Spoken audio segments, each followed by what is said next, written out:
presents the budget for the year.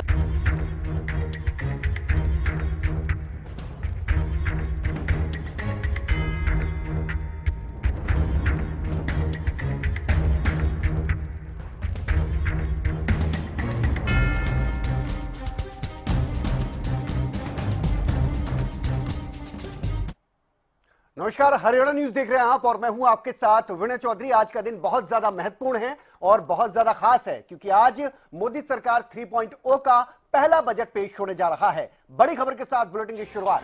वित्त मंत्री निर्मला सीतारमण आज सदन में बजट पेश करने जा रही हैं। सुबह 11 बजे सदन की कार्यवाही शुरू हो जाएगी। मोदी सरकार 3.0 का यह पहला बजट होगा और इस बजट से अलग अलग वर्गों ने खासी उम्मीद लगा रखी है। इस बजट को पेश करने के साथ ही वित्त मंत्री एक अनोखा रिकॉर्ड भी बनाने जा रही हैं। लगातार 7वां केंद्रीय बजट वो पेश करने जा रही हैं। ये बड़ी खबर और आज पूरे दिन इस पर नजर बनी रहेगी क्योंकि पूर्ण बजट पेश होने जा रहा है। मोदी सरकार 3.0 का ये पहला बजट और इस बजट की अगर बात की जाए, इससे लोगों की अगर बात करें, उन्होंने खासी उम्मीद लगा रखी है। खासतौर पर किसानों ने, मध्यम वर्ग ने और इसके अलावा व्यापारियों ने ये उम्मीद लगाई है कि उनको उनके सेक्टर में राहत जरूर मिले। तो मोदी सरकार 3.0 का ये पहला बजट होने जा रहा है। इस बजट की अगर बात की जाए तो इससे पहले सोमवार को आर्थिक सर्वेक्षण भी पेश किया गया था और उसके जरिए यह अंदाजा लगाया जा सकता है कि यह बजट किस तरह का होगा। फिलहाल जो एक अनोखा रिकॉर्ड अपने आप में वित्त मंत्री निर्मला सीतारमण बनाने जा रही हैं, वो हम आपको तस्वीरों के जरिए दिखा रहे हैं। 2019 की अगर बात की जाए, पहली बार निर्मला सीतारमण की अगर बात की जाए, उन्होंने बतौर वित्त मंत्री पहला बजट पेश किया था और तब की अगर बात करें तो तब कुछ परंपराएं जरूर बदली थी। 2020 की तस्वीर आपको दिखा रहे हैं जब उन्होंने दूसरी बार बजट पेश किया। 2021 में भी उनकी तरफ से बजट पेश किया गया था। वो समय अपने आप में बहुत ज्यादा मुश्किलों भरा समय था क्योंकि वो कोरोना काल का समय था। 2022 की अगर बात की जाए, 2022 में उन्होंने बजट पेश किया। 2023 में भी कुछ इसी तरह से उनकी तरफ से यह बजट पेश किया गया था। 2024 क्योंकि अंतरिम बजट था उस समय, क्योंकि उसके बाद तुरंत ही चुनाव होने थे लोकसभा के और उससे पहले उन्होंने अंतरिम बजट पेश किया था। लेकिन अब वो मोदी सरकार 3.0 का पूर्ण बजट, पहला बजट पेश करने जा रही हैं। तो ये तस्वीरें जिसके जरिए हम आपको दिखा रहे हैं कि पिछले कुछ समय से वित्त मंत्री लगातार इस बजट को पेश करती नजर आ रही हैं।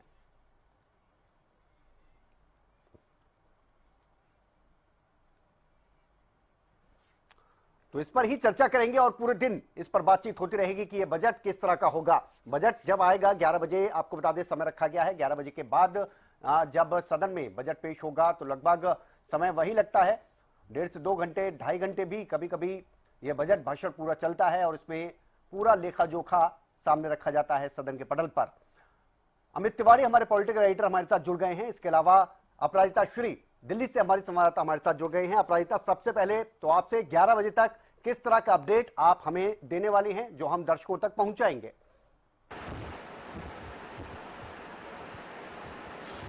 जी बिल्कुल, अगर आज की बात की जाए तो बिल्कुल आज 7वीं बार वित्त मंत्री निर्मला सीतारमण आज बजट पेश करने वाली है। मोदी 3.0 का आज पहला बजट पेश किया जाएगा निर्मला सीतारमण के द्वारा। तो अगर आज की पूरे दिन की मैं बात करती हूँ तो आज राष्ट्रपति भवन भी जाया जाएगा। पूरी टीम के साथ निर्मला सीतारमण राष्ट्रपति भवन जाती हुई नजर आएंगी। जिसके बाद एक फोटो अपॉर्चुनिटी वाला भी चीज होने वाला है। जिसके बाद फिर एक 10:30 बजे कैबिनेट की बैठक होने वाली है। उसके बाद फिर 11 बजे का समय है तो 11 बजे निर्मला सीतारमण बजट पेश करती हुई नजर आएंगी। अब देखने वाली बात होगी कि किस तरीके से क्या चीजें रहने वाली, क्योंकि बिल्कुल जिस तरीके से आपने जिक्र किया कि जब भी उन्होंने बजट पेश किया है कुछ ना कुछ एक रिकॉर्ड तोड़ा गया है, एक नई चीजें सामने आई। जिस तरीके से उन्होंने अपना ही रिकॉर्ड तोड़ा था कि 2 घंटे से ज्यादा उन्होंने बोला था, करीब 2 आवर्स 42 मिनट्स उन्होंने बोला था।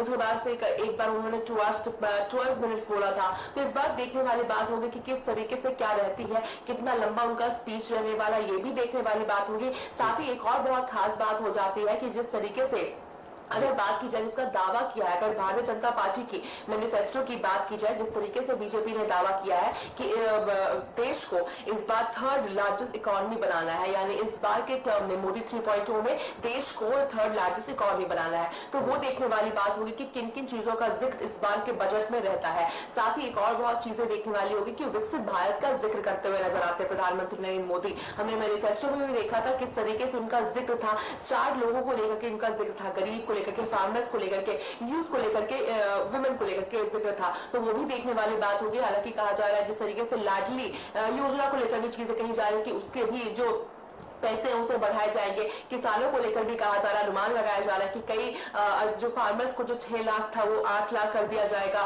वहीं जो एमएसपी को लेकर भी जो लगातार फार्मर्स डिमांड कर रहे हैं उनको लेकर भी कहा जा रहा है, अनुमान लगाया जा रहा है कि कुछ और क्रॉप्स पे वो एमएसपी बढ़ाई जाएगी। इन तरह की चीजें सामने आ रही है। वहीं यूथ को देखने वाली बात होगी, हमने देखा है किस तरीके से नीट एग्जाम को लेकर के लगातार कांग्रेस हो जाए या अपोजिशन की पार्टी हमलावर हो रही है। कल भी एक अहम पार्टी एक मीटिंग हुई थी, कांग्रेस सोनिया गांधी के आवास पर हुई थी, जहां पे कई मुद्दों को लेकर के डिस्कशंस किए गए थे, साथ ही नीट को लेकर के डिस्कशंस किए गए थे। तो वो देखने वाली बात होगी कि किस तरीके से मोदी 3.0 के बजट में स्टूडेंट्स का जिक्र होता है। वहीं अगर एक और बात की जाए कि किस तरीके से गरीबों का अगर जिक्र होता है, क्योंकि देखिए लगातार अगर प्रधानमंत्री नरेंद्र मोदी का कहना है कि हम उस आखिरी गांव तक जाते हैं जहां तक कोई नहीं जाता है, गरीबों को लेकर के बहुत कई चीजें मेंशन रहती है। वहीं कांग्रेस की बात की जाए, ऑपोजिशन इंडिया ब्लॉक की बात की जाए, तो उनके द्वारा कल भी मल्लिकार्जुन खड़गे के द्वारा सवाल उठाया गया है कि प्रधानमंत्री नरेंद्र मोदी या फिर यूं कहे तो मोदी 3.0 में या फिर मोदी 3.1 2.0 की बात की जाए तो उसमें गरीबों का जिक्र नहीं होता है, गरीबों के लिए कुछ नहीं करते। तो इंतजार रहेगा कि कल गरीबों के लिए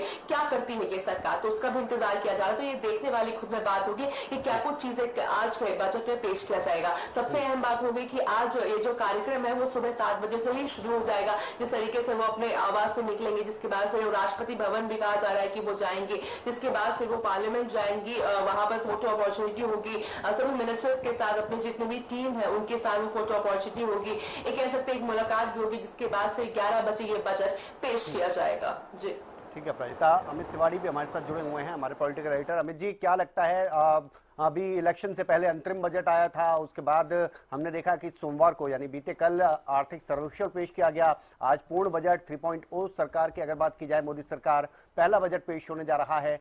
आपके अनुभव के हिसाब से किस तरह का स्वरूप रहने वाला है?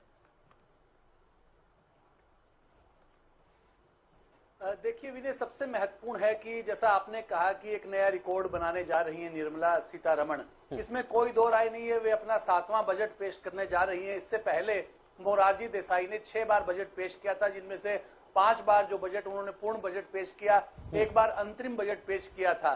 लेकिन ये 7वां बजट और मोदी सरकार पार्ट 3 का पहला बजट, यानी कि ये मोदी सरकार भी इसे ना कहकर राष्ट्रीय जनतांत्रिक गठबंधन की सरकार यानी एनडीए सरकार का पहला बजट है। और देखिए 7वां बजट जो निर्मला सीतारमण पेश करने जा रही हैं, इसमें चुनौतियां भी बहुत बड़ी हैं। न केवल एक रिकॉर्ड बन रहा है बल्कि चुनौतियों के बीच यह बजट पेश किया जा रहा है, क्योंकि यह कंफर्टेबल मेजोरिटी के बीच पेश नहीं किया जा रहा, जैसा कि 2019 के अंदर जो माहौल था, जो सरकार का माहौल था, जो भारतीय जनता पार्टी की ताकत थी संख्या बल के हिसाब से लोकसभा में, उस समय वे 303 सीटें जीत कर आए थे और पूर्ण बहुमत की सरकार भारतीय जनता पार्टी स्वयं के ऊपर निर्भर होकर सरकार बनाई थी उन्होंने। लेकिन इस बार जो है वो एनडीए सरकार है। तो ऐसे में देखिए बड़ी चुनौतियां हैं। चुनौतियां यह भी है कि बेरोजगारी में 7वें आसमान पर जो भारत पहुंचता जा रहा है, महंगाई के मामले में 7वें आसमान पर है, और सबसे अहम बात है कि ये 7वां बजट भी है। इन तमाम चुनौतियों के बीच उसके अलावा विपक्ष जो इस बार हमलावर दिखाई दे रहा है, वैसा विपक्ष पिछली बार कमजोर था, इस बार मजबूत विपक्ष है। तो ऐसी तमाम चुनौतियों के बीच देखिए प्रधानमंत्री नरेंद्र मोदी की आप कल का उनका संबोधन देखिए, उस पर नजर दौड़ाइए, और ऐसा ही जो विचार था, ऐसा ही एक विजन था, वो उन्होंने अपने चुनाव घोषणा पत्र में रखने का काम किया। 2047 तक विकसित भारत के संकल्प का पत्र उन्होंने रखा था, और देखिए वैसी ही बात उन्होंने कल की। तो यानी कि 2 बातें हैं, विकसित भारत भी बनाना है आपने और लोगों को सुविधाएं भी देनी है। तो यही सबसे बड़ी चुनौती है कि क्या लोक लुभावनी घोषणाओं के बीच आप अपने विकसित भारत के संकल्प को पूरा कर सकते हैं। सबसे अहम और महत्वपूर्ण सवाल यही है। और देखिए इन तमाम चुनौतियों के बीच में आपकी 45 लाख करोड़ का आपका खर्चा है, उसमें से 18 लाख करोड़ रुपए आपका कर्ज है। तो ऐसी तमाम चुनौतियों के बीच में और आपको किसानों को संतुष्ट करना है, संगठित क्षेत्र को भी पूरी जो फैसिलिटी सुविधाएं उपलब्ध करवानी है और साथ साथ असंगठित क्षेत्र के लिए आपने योजनाएं लानी है। और जो इनकम टैक्स की स्लैब को बढ़ाने की बात है, उसको चेंज करने की बात है, साथ साथ स्टैंडर्ड डिडक्शन में जो छूट बढ़ाने की बात है। तो ऐसी तमाम बातें हैं जिनको लेकर जो है आज निर्मला सीतारमण के ऊपर निगाहें लोगों की टिकी हुई हैं। क्या वे अपना बजट जो लेकर आ रही हैं 7वां, उसमें कितनी तरह की छूट देंगी, कितनी तरह की राहतें देंगी, किसान सम्मान निधि का दायरा बढ़ेगा क्या, पहले 6,000 है उसका दायरा बढ़ेगा क्या, इसके अलावा कर्जे घटाने के लिए क्या किया जा रहा है, जो पेंशन के लिए सबसे बड़ी दरकार जो पेंशन की है उसके लिए क्या किया जा रहा है। ऐसी तमाम चुनौतियां हैं और एक बड़ी चुनौती यह भी है कि कुछ राज्यों में चुनाव होने जा रहा है। महाराष्ट्र भी चुनावी राज्य है, हरियाणा भी है, हरियाणा दिल्ली से साथ सटा हुआ है। और दूसरा कि आपकी लोकसभा 2024 में 18वीं लोकसभा आपकी कमजोर लोकसभा आई है, 240 सीटें भारतीय जनता पार्टी की है और एनडीए कुल मिलाकर जो है वो 291 पर है। तो ऐसी तमाम चुनौतियों के बीच आपका बजट आ रहा है। तो ये देखने वाली बात है कि निर्मला जी सौगातें लाती हैं, सौगातों की बौछार करती हैं, या फिर एक संतुलित बजट पेश करती हैं जिससे केवल विकसित भारत का एक स्वप्न होगा। आयुष्मान जो योजना है उसका दायरा बढ़ाने की बात है और साथ साथ उसमें जो 5 लाख की जो इलाज की फ्री सुविधा है उसको 10 लाख तक करने की बात लगातार चल रही है। तो ऐसी तमाम बातें हैं विनय जिनको लेकर जो है वो निगाहें आज के दिन निर्मला जी पर टिकी हुई हैं। जी विनय। और अपराजिता, पिछले कुछ दिनों की अगर बात की जाए तो जैसे ही बजट पेश करने की जो तारीख है वो जब नजदीक आती है तो उससे पहले बयानबाजी काफी तेज हो जाती है। हम भी सुन रहे हैं, आप दिल्ली में हैं और दिल्ली में लगातार जो सांसद हैं उनसे आप बात करती रहती है, इंटरेक्शन उनके साथ चलता रहता है। तो खासतौर पर विपक्ष और सत्ता पक्ष, इनसे आपको क्या रिएक्शन मिले हैं पिछले कुछ दिनों में इस बजट को लेकर? जी बिल्कुल, देखिए विनय, अगर कल की ही बात करते हैं, जिस तरीके से कल सोनिया गांधी के आवास पर एक बैठक हुई थी जिसमें कई मुद्दों को लेकर के डिस्कस किया गया था कि किस तरीके से सवाल उठाए जाएंगे पार्लियामेंट में इन मुद्दों को लेकर के। उसके बाद फिर मल्लिकार्जुन खड़गे की बात की जाए, गौरव गोगोई की बात की जाए, तो उन्होंने प्रेस कॉन्फ्रेंस की गौरव गोगोई और साफ तौर से कई चीजों का जिक्र उनके प्रेस कॉन्फ्रेंस में रहा। खासतौर पर अगर बात की जाए तो जिस तरीके से उन्होंने कहा कि मोदी 3.0 में जो सर्वे की बात की जाए तो जो सर्वे बाहर आया है और रियलिटी से दोनों बहुत डिफरेंट है। तो अभी से हम कह सकते हैं कि एक सवाल उठाया जा रहा है कि सर्वे को लेकर के जो चीजें सर्वे में सामने आई है और जो रियलिटी की बात कर रहे हैं वो दोनों में काफी डिफरेंस है, ये चीजें कहते हुए नजर आए हैं। सब उन्होंने एक और शब्द का इस्तेमाल किया कि सब चंगासी। इनके सर्वे में नजर आता है कि सब चंगासी, मगर ऐसा कुछ नहीं दिखता हुआ नजर आता है रियलिटी पे, ये चीजें कहते हुए नजर आए हैं। वहीं अगर हम मल्लिकार्जुन खड़गे की बात करते हैं, कांग्रेस अध्यक्ष की बात करते हैं, तो उन्होंने भी कहा है कि हम डिमांड करते हैं कि किसानों के लिए, पुअर के लिए, दलितों के लिए स्टार्टिंग से चीजें की जाए ताकि उनके लिए सुविधा हो सके, चीजें कही गई उनके साथ। और साथ उन्होंने ये भी एक आरोप भी लगाया है कि हम कोशिश करते हैं कि बैकवर्ड क्लासेस के लिए कुछ चीजें की जाए। साथ ही फ्लड एरिया, क्योंकि हमने देखा है बीते दिनों किस तरीके से, अगर असम की हम बात करते हैं या दिल्ली की भी अगर हम बात करते हैं, तो जिस तरीके से बारिश होती है और जो लोगों को जो सामना करना पड़ जाता है। तो असम की बात करते हैं, अगर उत्तराखंड की हम बात करते हैं, तो कई जगहें ऐसी हैं जहां पे फ्लड की वजह से लोगों को काफी परेशानियां हो रही है। तो ये सवाल भी उठाया गया मल्लिकार्जुन खड़गे के द्वारा कि उम्मीद करते हैं कि इन चीजों का भी जिक्र बजट में हो, इन्हें भी कुछ एलोकेट किया जाए कि ये परेशानियों से बाहर निकल सके। और साथ ही कहा है कि हम उम्मीद करते हैं कि गरीबों के लिए इस बार कुछ ऐसा कुछ इस बजट में हो। तो ये तमाम चीजें बिल्कुल हम कह सकते हैं कि बयानबाजियों का दौर तेज हो चुका है। विपक्ष का कहना है कि हमें कोई उम्मीद नहीं है इनके बजट से, इस तरह का कोई मेंशन नहीं रहता है। हालांकि देखिए, अगर हम बात करते हैं तो जिस तरीके से अगर राष्ट्रपति के अभिभाषण का हम बात करते हैं तो उनके अभिभाषण में भी कई चीजों का जिक्र था। जैसे अगर लाडली योजना की हम बात करते हैं, किसानों का भी जिक्र उनके अभिभाषण में था। तो वो खुद भी वह देखने वाली बात होगी कि किस तरीके से क्या कुछ चीजें उसमें रहती है। वहीं अगर देखिए अजकलों की बात करते हैं तो ये भी कहा जा रहा है कि वृद्धों के लिए भी जो इलाज का जो दाम होता है वो भी बढ़ा दिया जाएगा। ये कहा जा रहा है कि 70 वर्ष से आगे की जो वृद्ध होंगे उन्हें फ्री इलाज दिया जाएगा, किसी भी तरीके से उन्हें उसमें से नहीं हटाया जाएगा कोई भी कारणवश से। ये तमाम तमाम चीजें इसमें मेंशन की गई है। वही हमने देखा है किस तरीके से महिलाओं को लेकर भी कहा जा रहा है कि उन्हें और भी सक्षम करने के लिए चीजें कुछ दी जाएगी, एलोकेट किया जाएगा, बढ़ाया जाएगा दाम, ये सब चीजें भी कही जा रही है, तो वो देखने वाली बात होगी। और बिल्कुल जिस तरीके से आपने जिक्र किया अभी ने, तो लगातार सभी पार्टियां अपना अपना हम कह सकते हैं कि एक रिप्लाई दे रही है कि किस तरीके से उनका क्या बजट को लेकर के क्या रिस्पॉन्स है, क्या उम्मीदें उनकी है। वह एक और बहुत खास बात हो जाती है कि आज राजधानी दिल्ली में एक अहम बैठक होने वाली है, इंडिया ब्लॉक की आज बैठक होने वाली है। तो बजट सेशन को लेकर के जो भी तमाम चीजें रहने वाली है बजट सेशन में, जिसके बाद फिर आज मल्लिकार्जुन खड़गे, कांग्रेस के अध्यक्ष मल्लिकार्जुन खड़गे के आवास पे इंडिया ब्लॉक की अहम बैठक होने वाली है। तमाम एमपीज वहां पर मौजूद रहने वाले हैं इंडिया ब्लॉक के। तो अब देखने वाली बात होगी कि किस तरीके से वहां से क्या एक निकल कर चीजें सामने आती है, क्योंकि बिल्कुल जब बजट में जो जो चीजें डिस्कस की जाएगी, क्या क्या चीजें जो पेश की जाएगी, उसके बाद फिर एक बैच करके कुल मिला करके ऑपोजिशन के द्वारा फिर एक हम कह सकते हैं कि एक रिव्यू लिया जाएगा उस बजट सेशन 3.0 को लेकर के। तो अब देखने वाली बात होगी कि किस तरीके से क्या चीजें सामने आती है, क्या जो बजट पेश किया जाएगा 3.0 का पहला बजट जो पेश किया जाएगा उससे क्या सहमत रहने वाले हैं विपक्ष या फिर वहीं पर, क्योंकि देखिए लगातार प्रधानमंत्री नरेंद्र मोदी ने भी जिस तरीके से कल जिक्र किया था कि ये पहली बार ऐसा हुआ है कि राष्ट्रपति के अभिभाषण को भी इंटरप्ट किया गया। 2.5 आवर्स तक मैं बोलता रहा और लगातार मुझे इंटरप्ट करने की कोशिश की गई है विपक्ष के द्वारा। तो अब देखने वाली बात होगी कि क्या शांतिपूर्वक तरीके से बजट 3.0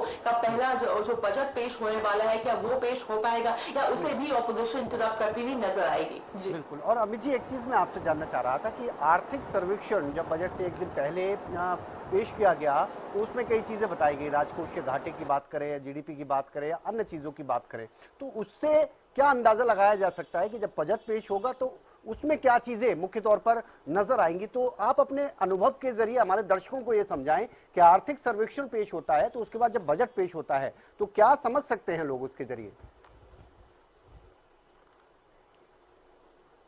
देखिए विनय, जब सबसे पहला बजट पेश किया गया था उससे पहले आर्थिक सर्वेक्षण सरकार की ओर से रखा गया था और उसी परंपरा का निर्वाह देखिए तमाम सरकारों ने अब तक किया है। जब भी बजट आता है उससे ठीक एक दिन पहले आर्थिक सर्वेक्षण प्रस्तुत किया जाता है और सदन में रखा जाता है। और उसके अलावा अगर बात करें तो देखिए उससे पहले सर्वदलीय बैठक भी होती है, तमाम सदस्यों से विचार विमर्श किया जाता है, विपक्षी सांसदों की भी राय ली जाती है और उनसे सकारात्मक सहयोग की अपील की जाती है। ये परंपराएं हैं। और आर्थिक सर्वेक्षण की बात करें जहां जीडीपी की बात की गई और तमाम एक विजन जो है 5 साल का वो बताया गया कि किस तरह का जो है वो सर्वे आगे किस तरह की रिपोर्ट जो है वो देश के लिए काम आएगी, देश की अर्थव्यवस्था को चलाने के लिए क्या कुछ चीजें हैं और उसमें सर्वेक्षण के आधार पर जो है वो बजट की भी एक तरह से रूपरेखा सामने आती है। हाँ। अब सवाल उठता है कि जब क्या आर्थिक सर्वेक्षण से उसका एक तरह से आधार बन जाता है, तो ये बिल्कुल ठीक है कि आर्थिक सर्वेक्षण के आधार पर काफी योजनाएं जो है